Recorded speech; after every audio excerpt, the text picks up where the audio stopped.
तो आज हम प्रोजेक्ट के बारे में डिस्कस करेंगे या प्रोजेक्ट मेथड के बारे में कि कैसे हम बच्चों को प्रोजेक्ट मेथड के थ्रू पढ़ा सकते हैं। तो जो प्रोजेक्ट मेथड है वो किलपैट्रिक के द्वारा दिया गया था, जो कि एक प्रयोजनवादी विचारधारा के हमारे विद्वान रहे हैं। तो उनके अनुसार अगर हम बच्चों को सिखाने के लिए कुछ सिचुएशन को हम क्रिएट करें या करके या एक्टिव लर्निंग के थ्रू हम कुछ सिखाएंगे तो बच्चे का जो नॉलेज है वो ज़्यादा परमानेंट रहेगा।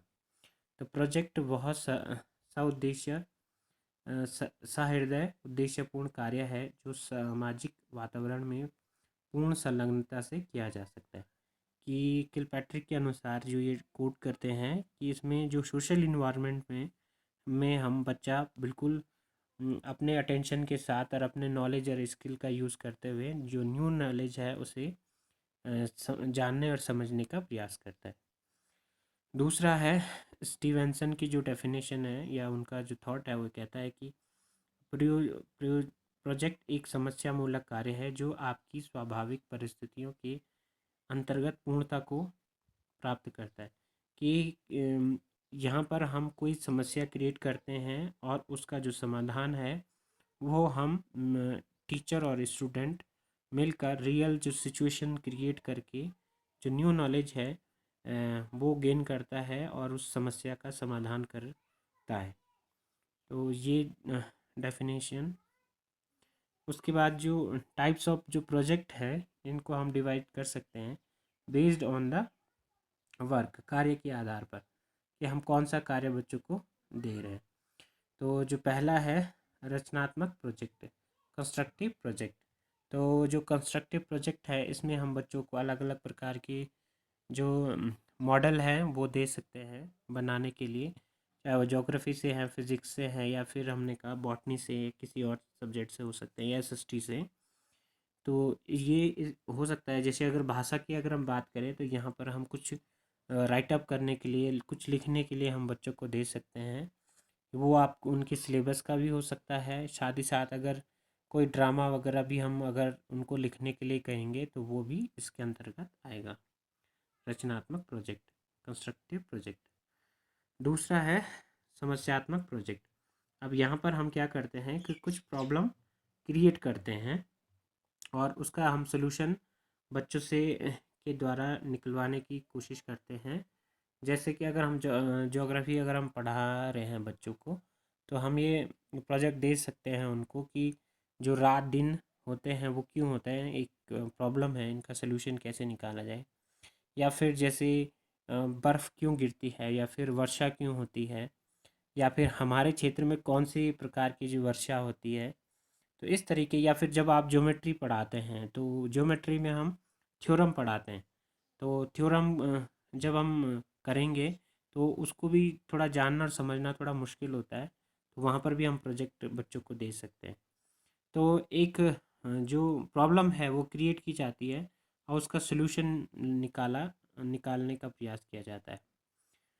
तो ये है प्रॉब्लमेटिक प्रोजेक्ट। दूसरा है, अगला है कलात्मक प्रोजेक्ट। तो जो कलात्मक प्रोजेक्ट है इसमें हम ये देखते हैं कि बच्चों की जो कलात्मक एस्थेटिक सेंसिबिलिटी है वो हम डेवलप करने की कोशिश करते हैं। इसमें जो हमारा ये हो सकता है कि जो डेकोरेशन से रिलेटिव जो वर्क है हम वो दे सकते हैं जो बच्चों को। जैसे स्कूल में कुछ डेकोरेट करने के लिए हमने बोल दिया, या फिर घर में कौन कौन कौन चीज़ों का हम डेकोरेट सजावट के लिए हम इस्तेमाल करते हैं। जैसे हमने कहा फ्लावर बनाना, फ्लावर पॉट को डेकोरेट करना इस तरीके से।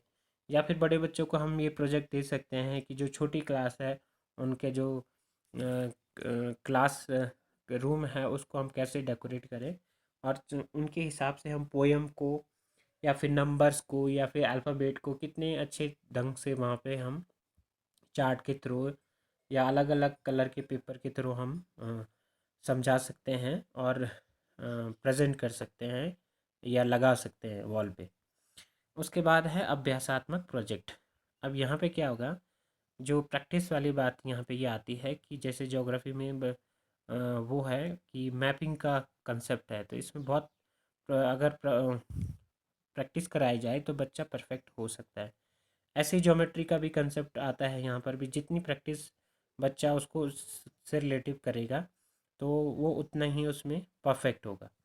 तो यहाँ पर जो अभ्यासात्मक प्रोजेक्ट है इसमें हम काम दे सकते हैं, जैसे मानचित्र बनाना, या फिर हम जैसे बॉटनी में हम कुछ ये दे सकते हैं, कोई जो डायग्राम है, सेल का डायग्राम है, वो हम बनाने के लिए दे सकते हैं। या फिर और चीज़ों का हम जहाँ पर डायग्राम की हमें ज़रूरत पड़ती है या मैप की ज़रूरत पड़ती है, या फिर हम बात कर रहे हैं कि ज्योमेट्री हम पढ़ा रहे हैं तो वहाँ पर भी हम इस तरीके के जो प्रोजेक्ट हैं वो दे सकते हैं। तो ये काम के आधार पर था। उसके बाद है व्यक्तिगत project, individual project based on number of student. आप सामूहिक प्रोजेक्ट, दूसरा नाम से ही पता चलता है कि ये एक बच्चे के लिए दिया जाएगा और ये पूरे समूह के लिए दिया जाएगा। अब दोनों में ये है कि जो पहला वाला प्रोजेक्ट है इसमें एक ही बच्चा लगेगा और उसमें प्रॉब्लम को सॉल्व कर सकता है, अपने प्रोजेक्ट को कर सकता है, पर यहाँ पर बच्चों में जो सोशल एबिलिटी है वो डेवलप नहीं होगी। वो सिर्फ अपने नॉलेज का ही इस्तेमाल करके अपना कुछ आपके सामने प्रेजेंट करेगा। पर जो दूसरा वाला है सामूहिक प्रोजेक्ट, इसमें बच्चा सोशल एबिलिटी भी सीखता है और जो प्रोजेक्ट बनेगा वो काफ़ी उसकी क्वालिटी होगी या बेहतर होगी। तो जो दूसरा वाला प्रोजेक्ट है ये अधिकतर टीचरों के द्वारा इस्तेमाल किया जाता है। अगली बात आती है प्रोजेक्ट विधि के सिद्धांत। तो कौन कौन से ऐसे प्रिंसिपल हम ध्यान रखेंगे कि अगर हम प्रोजेक्ट मेथड के थ्रू पढ़ा रहे हैं तो क्रियाशीलता का सिद्धांत हमने ज़रूर रखना है। अगर मैंने ग्रुप प्रोजेक्ट दिया है तो बच्चे जो मैक्सिमम जो स्टूडेंट हैं सभी उसमें एक्टिव होने चाहिए। ऐसा नहीं होना चाहिए कि दो चार बच्चों को हमने प्रोजेक्ट दिया और आधा बच्चों ने किया, दूसरे भी ये कह दें कि हाँ हम भी इसमें इन्वॉल्व हुए। तो क्रियाशीलता प्रत्येक बच्चे को कैसे एक्टिव रखे जाएंगे आगे हम डिस्कस करेंगे। उसके बाद है सौदेश्यता का सिद्धांत। हमारे प्रोजेक्ट का कुछ ना कुछ क्या बोलते हैं उद्देश्य होना चाहिए। सपोज़ अगर हम बात कर रहे हैं कि मैप्स की मैं बात कर रहा हूँ कि अलग अलग प्रकार के जो मैप हम बनाने के लिए दे दें, तो हमारा मेन ऑब्जेक्टिव ये रहेगा कि बच्चों को पूरे ग्लोब और इंडिया का जो ज्योग्राफी है मैप के थ्रू समझाने का हमें प्रयास करना चाहिए। तो ये जो मैप की अंडरस्टैंडिंग है वो बेटर करना चाह रहे हैं हम। तो ये हमारा जो ऑब्जेक्टिव है फिक्स होना चाहिए कि हम क्या कर रहे हैं, जो हम प्रोजेक्ट दे रहे हैं किस लेसन का कौन सा कंसेप्ट हम बच्चों को समझाना चाह रहे हैं, किस लेसन का कौन सा कंसेप्ट हम बच्चों को समझाना चाह रहे हैं। उसके बाद है वास्तविकता का सिद्धांत, प्रिंसिपल ऑफ रियलिटी। ऐसा प्रोजेक्ट नहीं होना चाहिए कि जिसको बच्चा बच्चा ना बना पाए या फिर कंप्लीट ना कर पाए। तो ऐसे ही हम प्रोजेक्ट रखेंगे जो जो रियल सिचुएशन हम अपनी क्लास में या बच्चा उसको क्रिएट कर सके और उसे बना सके। ऐसा प्रोजेक्ट नहीं होना चाहिए कि जो बच्चा ना बना पाए और जो रियल सिचुएशन से मैच ना करता हो। अगली बात यहाँ पे ये आती है कि उपयोगिता का सिद्धांत। उपयोगिता का सिद्धांत ये है कि जो हम प्रोजेक्ट बना रहे हैं वो उसका जो ज्ञान विज्ञान है वो हमारे लिए उपयोगी भी होना चाहिए। ऐसा नहीं होना चाहिए कि ऐसा कोई काम दे दिया कि जो बच्चा उस एज में उस ज्ञान का ठीक प्रकार से इस्तेमाल ना कर पाए। तो उपयोगिता का सिद्धांत भी इम्पोर्टेंट होना चाहिए कि उस कक्षा के बच्चे के लिए कौन सा प्रोजेक्ट और कौन सा नॉलेज क्या है उपयोगी है।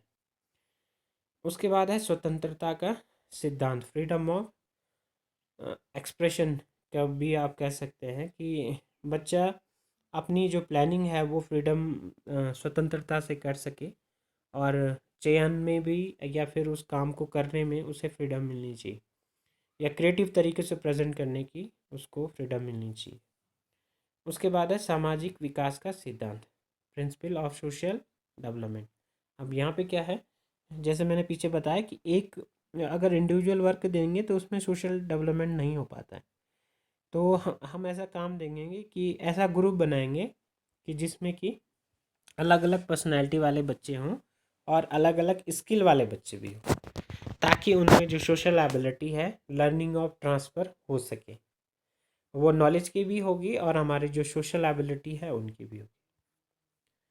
अगला है प्रोजेक्ट विधि के पद। अब बात आती है कि जो प्रोजेक्ट है उसको कैसे बनाया जाए या कैसे इनको पूरा किया जाए। तो सबसे पहला स्टेप आता है इसमें परिस्थिति का निर्माण करना, क्रिएटिंग द सिचुएशन। तो इसमें यह है कि जो टीचर्स है वो क्या है, जो प्रोजेक्ट का जो कंसेप्ट है वो क्रिएट करता है या प्रॉब्लम क्रिएट करता है और ये आइडेंटिफाई करता है कि इस पे हमें काम करना है। जो सिचुएशन होती है ये भी हो सकता है टीचर बनाए या फिर ये भी हो सकता है कि बच्चों से ही प्रपोज़ल मांगी जाए कि आप किस पे करना चाहते हैं। हमने 2-3 चैप्टर पढ़ा लिए और फिर किसी एक चैप्टर हर बच्चों को ये दिया जाए कि हाँ भाई इन चैप्टरों से हमें प्रोजेक्ट बनाना है। तो बच्चा अपने जो थॉट है वो बताएगा। कई बार बच्चों के माइंड में कुछ आइडिया रहता है पर वो उसे डिफाइन नहीं कर पाता है, तो वहाँ पर टीचर क्या करता है, उसकी हेल्प करता है। तो यहाँ पर फर्स्ट वाला यहाँ पर क्रिएटिंग द सिचुएशन। दूसरा है प्रोजेक्ट का चयन करना, चूजिंग द प्रोजेक्ट। अब बच्चे कई सारी समस्याएं लेके आ सकते हैं पर किस पे काम किया जाए ये जो टीचर है वो गाइड करता है कि हाँ आप इस पे काम कर सकते हैं। चयन ये भी हो सकता है कि कोई ऐसा हमने प्रोजेक्ट बना दिया कि जिसको हम उस जगह पे ना कर पाएँ या उससे रिलेटिव हमें जो रिसोर्सेज हैं वो ना मिल पाए। अगला है योजना बनाना। अब हम बात करते हैं जो प्रोजेक्ट है उसका हमने चयन कर लिया है, अब उसको करें कैसे। अब दूसरी बात यहाँ पे ये आती है, सपोज़ मान लेते हैं कि हमने एक प्रोजेक्ट दिया और बच्चों को हम ये समझाना चाह रहे हैं कि जो नवीकरणीय संसाधन होते हैं और अनवीकरणीय संसाधन। तो नवीकरणीय जो संसाधन होते हैं उनके लिए हम प्रोजेक्ट देंगे, तो सपोज़ हम ये दे रहे हैं कि बच्चों को जो विंड मिल एनर्जी है उनको हम उसका हम यूज़ बनाएं या फिर सौर ऊर्जा का हम यूज़ करना चाह रहे हैं। तो इसके लिए हम जो स्टूडेंट है वो प्लानिंग करेगा कि जो सौर ऊर्जा है, सोलर एनर्जी है, उसके बारे में कहाँ कहाँ से उन्हें पूरी डिटेल मिलेगी। उसके बाद उसको बनाने के लिए कौन कौन सा मटेरियल उसको कहाँ कहाँ से प्रोवाइड होगा। उसके बाद उसको कहाँ पर बनाया जाएगा और कैसे बनाया, तो ये पूरी जो प्लानिंग है काम को करने की ये बनाई जाएगी। उसके बाद अब इस प्लानिंग को प्लानिंग बन गई है, अब इसको करना है। अब ये एक्शन फॉर्म आ गया है, कार्यक्रम को क्रियान्वित करना। अब यहाँ पर पूरा जो नॉलेज है बच्चों ने सोलर एनर्जी के बारे में क्या है इकट्ठी कर लिया है और कलेक्ट कर लिया है और चीज़ों को काफ़ी स्टडी कर ली है, जो थिंग्स है उनके पास वो भी आ गई हैं। अब जो बच्चा है, स्टूडेंट है, वो उसको प्लान करता है और चीज़ों को उस प्रोजेक्ट को कंप्लीट करता है। अगला बात यहाँ पे आती है कार्य का मूल्यांकन, इवैल्यूएशन ऑफ द प्रोजेक्ट।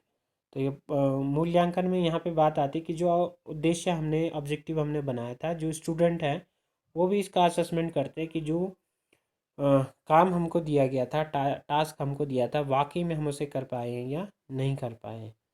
तो टीचर स्टूडेंट अपना असेसमेंट करते हैं और अपने जो प्रोजेक्ट को अच्छे ढंग से प्रेजेंट करते हैं टीचर के सामने और फिर जो अपना प्रेजेंटेशन है वो देते हैं और फिर टीचर उनको क्या करता है, गाइड करता है और ये बताता है वो कि किस तरीके से क्या कौन कौन सी खामियां कौन कौन से बेनिफिट्स आपको बच्चों को इसमें मिले हैं। तो असेसमेंट ये प्रोसेस है, जब भी असेसमेंट टीचर करेगा तो उसके कुछ क्राइटेरिया बना लेगा, चाहे वो कंटेंट के ले या फिर नॉलेज को भी रखेगा, कंटेंट को रखेगा, उसके बाद प्रेजेंटेशन को रखेगा या क्रिएटिविटी को रखेगा या डेकोरेशन को रखेगा। तो कुछ वो क्राइटेरिया बनाएगा तब जाके यहाँ पर असेसमेंट अच्छे ढंग से होगा। एक और बात आती है कार्य का लेखा लेखा जोखा रखना, रिकॉर्ड रखना, रिकॉर्ड बनाना कि हमने जो प्रोजेक्ट बनाया है शुरू से लास्ट तक हमने कौन कौन से काम किए हैं, क्या क्या उसमें होगा, तो कैसे उस काम को किया गया, ये लेखा जोखा। तो जो रिकॉर्डिंग वाला जो पार्ट है इसको कैसे बनाया जाए ये अगली इसमें है। तो इसमें यह बताया गया है कि जो प्रोजेक्ट है उसको लिखना कैसे है। क्योंकि प्रोजेक्ट तो बन गया पर उसकी एक रिपोर्ट भी हमें बनानी होती है कि कैसे कैसे ये हुआ है। तो इसमें इस फॉर्मेट को अगर आप जब प्रोजेक्ट देंगे और बच्चों को कहेंगे इसकी रिपोर्ट बनाओ, तो प्रोजेक्ट का नाम सबसे बच्चा पहले लिखेगा, फिर क्लास लिखेगा, शिक्षक का नाम लिखेगा किस टीचर ने दिया था, छात्र छात्राओं का नाम लिखेगा, उसके बाद है ऑब्जेक्टिव लिखेगा कि किस ऑब्जेक्टिव को रखते हुए ये हमने शुरू किया था। प्लानिंग बनाई जाएगी कि हमने कैसे इसे प्लान किया गया और कैसे हमने इंफॉर्मेशन को जाना, समझा या चीज़ों को कलेक्ट किया। तो ये प्लानिंग का पूरा हिस्सा इसमें लिखा जाएगा। उसके बाद है रिस्पॉन्सिबिलिटी एंड एक्टिविटी। अब जो ग्रुप वाला जो प्रोजेक्ट है उसमें हमने काफ़ी सारे जो बच्चे हैं वो इंक्लूड किए हैं। तो किस स्टूडेंट की कौन सी रिस्पॉन्सिबिलिटी थी, उन्होंने क्या काम किया, ये पूरी डिटेल इसमें लिखी जाएगी। ऐसा नहीं होगा, हमारा जो मोटिव है कि बच्चों को न्यू नॉलेज देना एक्टिव लर्निंग के थ्रू, और दूसरी बात यहाँ पे यह है कि उनमें कुछ सोशल एबिलिटी भी जनरेट करना। तो ऐसा नहीं होगा कि दो चार बच्चों ने काम किया और एक आदमी ने ऐसा कह दिया कि मैंने भी किया है। तो उन सब की जो ड्यूटी है, किसने क्या किया किया, वो यहाँ पे लिखा जाएगा। और उसके बाद है क्रियान्वयन, उस काम को कैसे किया गया, किस तरीके से किया गया। काम तो प्लानिंग भी हो गई और काम भी बांटे गए, और उसके बाद फिर वो उसको कैसे ड्रॉ किया गया, बनाया गया, ये सब। उसके बाद है उपलब्धियाँ। तो जब भी कोई प्रोजेक्ट बनाया गया तो उसमें उन्होंने कौन कौन सी जो अचीवमेंट है वो की है, चाहे वो नॉलेज की है, चाहे स्किल्स की है, या क्रिएटिविटी की है। तो ये भी इसमें पूरी चीज़ें है कि कौन सी नई चीज़ें आपने यहाँ पे सीखी हैं। उसके बाद है वह कितना इसमें खर्च हुआ है, इसको भी आप लिख सकते हैं। डिफ़िकल्टी, कौन कौन सी डिफ़िकल्टीज़ यहाँ पे आपके हमारे सामने आई थी, किस तरीके की, चाहे वो चीज़ों को मैनेज करने की हो, या फिर जो जिन चीज़ों से हम मॉडल बना रहे हैं उनको इकट्ठी करने की हो, या फिर हमने कहा प्लानिंग की हो, कहाँ कहाँ पर हमें इशू आए। उसके बाद है एक्सपीरियंस, कि हमें क्या अनुभव प्राप्त हुआ इस पूरे प्रोसेस में। तो इस तरीके से ये जो कंसेप्ट है प्रोजेक्ट का, लास्ट में कंक्लूजन पूरा। तो ये फॉर्मेट था कि प्रोजेक्ट को लिखा के और जो रिपोर्ट बनेगी वो कैसे बनेगी। उसके बाद बात आती है प्रोजेक्ट विधि के गुण, मेरिट्स ऑफ प्रोजेक्ट। अब इसमें जो गुण हैं, सीखने के नियमों के अनुसार शिक्षण होता है, जो साइकोलॉजी हमारी कहती है। और वो ये कहती है कि जो लॉ ऑफ लर्निंग है उनको अगर हम ठीक से इस्तेमाल करें तो हम एक अच्छी टीचिंग कर सकते हैं या अच्छे ढंग से सिखा सकते हैं। तो लॉ ऑफ एक्सरसाइज, अभ्यास का नियम या प्रभाव का नियम, या फिर हम बात करते हैं इन नियमों की अगर हम बात करें तो इनका हम क्या करते हैं, फॉलो करते हैं, और जो लर्निंग होती है वो बेटर होगी। उसके बाद हमने बात की कि जो छात्र छात्रों की जिज्ञासा और रुचि जो है इस कार्य को करने के लिए बनती है। वास्तविक जीवन से संबंधित, हम ऐसे प्रोजेक्ट देते हैं जो रियल लाइफ से रिलेटिव हो या सराउंडिंग इन्वायरमेंट के हो। तो यहाँ पर ये इसका बेनिफिट है। समय का सदुपयोग, कई बार जो प्रोजेक्ट है वो भी ऐसे टाइम पे भी मिलते हैं कि बीच में कुछ वेकेशन है, तो उनका भी सही तरीके से इस्तेमाल किया जा सकता है। सामाजिक गुण, सोशल डेवलपमेंट पीछे भी बताया था, इससे इनका विकास होता है। जो हेल्पिंग नेचर है, या फिर हमने कहा कोऑपरेटिव हम होते हैं, सहयोगी होते हैं, ऐसे जो गुण है, कॉन्फिडेंस है, पर्सनालिटी है, ये डेवलपमेंट होती है। उसके बाद है कठिन परिश्रम का आदर, रिस्पेक्ट ऑफ हार्ड वर्क। तो यहाँ पर जो टीचर है, बच्चा है, काफ़ी हार्ड वर्क करता है इसमें, तो उसके बाद उसे कुछ अचीवमेंट मिलती है और हम बच्चे को प्रेज़ करते हैं, तारीफ़ करते हैं उसकी, तो तब उसे अपनी जो हार्ड वर्क है उसका कुछ ना कुछ उसे लर्निंग होती है। और कभी किसी दूसरे को भी अगर वो हार्ड वर्क करते हुए देखता है तो उसके प्रति रिस्पेक्ट उसके मन में बनती है। तो अगला है चरित्र का निर्माण। तो हर बच्चे में कुछ ना कुछ गुड कैरेक्टर होते हैं, तो वो भी ट्रांसफ़र होते हैं बच्चों में आपस में नॉलेज के साथ साथ। तो इस तरीके से बच्चों का जो कैरेक्टर डेवलपमेंट है वो भी होता है। हमारे अंदर बहुत सारे ऐसे ट्रेड्स होते हैं जो हमारे फ्रेंड से, जो हमारे दोस्त हैं, उनसे प्रभावित रहते हैं हम। अगला है छात्र छात्राओं को प्रोत्साहन। सीखने के लिए या फिर नया ज्ञान प्राप्त करने के लिए बच्चों को जिज्ञासा भी देते हैं और प्रोत्साहन बच्चों को मिलता है, मोटिवेशन मिलता है। अगला है शारीरिक और मानसिक शक्तियों का उचित प्रयोग। तो यहाँ पर बच्चा मेंटली भी है और फिजिकली दोनों तरीके से क्या रहता है, एक्टिव रहता है। तो इस तरीके से आज हमने जाना कि प्रोजेक्ट विधि, इसके गुण और इसके साथ ही साथ इनके स्टेप्स कैसे होते हैं, और साथ साथ प्रिंसिपल के या टाइप्स के और डेफिनेशन। तो इस वीडियो में इतना ही। Thank you.